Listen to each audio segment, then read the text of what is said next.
মধ্যপ্রাচ্যের দুই চিরপ্রতিদ্বন্দ্বী রাষ্ট্র ইরান ও ইসরায়েল। একদিকে জনবল নির্ভর সামরিক দানব ইরান, অন্যদিকে প্রযুক্তি নির্ভর যুদ্ধযন্ত্র ইসরায়েল। প্রশ্ন একটাই, কে এগিয়ে সামরিক শক্তিতে?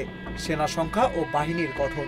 International institute for strategic studies সংক্ষেপে IISS এর 2023 সালের দ্য মিলিটারি ব্যালেন্স রিপোর্ট বলছে, সক্রিয় সেনা সংখ্যায় অনেকটাই এগিয়ে ইরান। ইরানের সক্রিয় সেনা সদস্য 6,10,000, যেখানে ইসরায়েলের 1,69,500। ইরানের স্থলবাহিনীতে 3,50,000, বিপ্লবী গার্ড বাহিনীতে 1,90,000, নৌবাহিনীতে 18,000, বিমান বাহিনীতে 37,000 আর বিমান প্রতিরক্ষা ইউনিটে 15,000 সদস্য রয়েছে। অন্যদিকে ইসরায়েলের স্থলবাহিনীতে 1,26,000, নৌবাহিনীতে 9,500 এবং বিমান বাহিনীতে 34,000 সদস্য রয়েছে।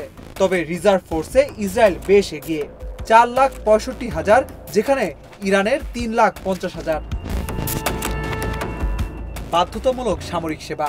উভয় দেশেই সামরিক সেবায় অংশগ্রহণ বাধ্যতামূলক। ইরানে 18 বছরের ঊর্ধ্বে সব পুরুষকে সেনাবাহিনীতে অংশ নিতে হয়, আর ইসরায়েলে 18 বছরের বেশি বয়সী নারী ও পুরুষ উভয়ের জন্যই বাধ্যতামূলক সামরিক সেবা, যদিও কিছু নির্দিষ্ট ক্ষেত্রে এর ব্যতিক্রম রয়েছে। কৌশলগত পার্থক্য। বিশ্লেষকরা বলছেন, সামরিক শক্তি তুলনাযোগ্য হলেও কৌশলগত দৃষ্টিভঙ্গিতে আছে বড় পার্থক্য। ইরান গড়ে তুলেছে জনবল নির্ভর সামরিক কাঠামো, বিপ্লবী গার্ড বাহিনী ও আঞ্চলিক মিত্রদের নিয়ে তৈরি করেছে বিস্তৃত প্রতিরক্ষা নেটওয়ার্ক।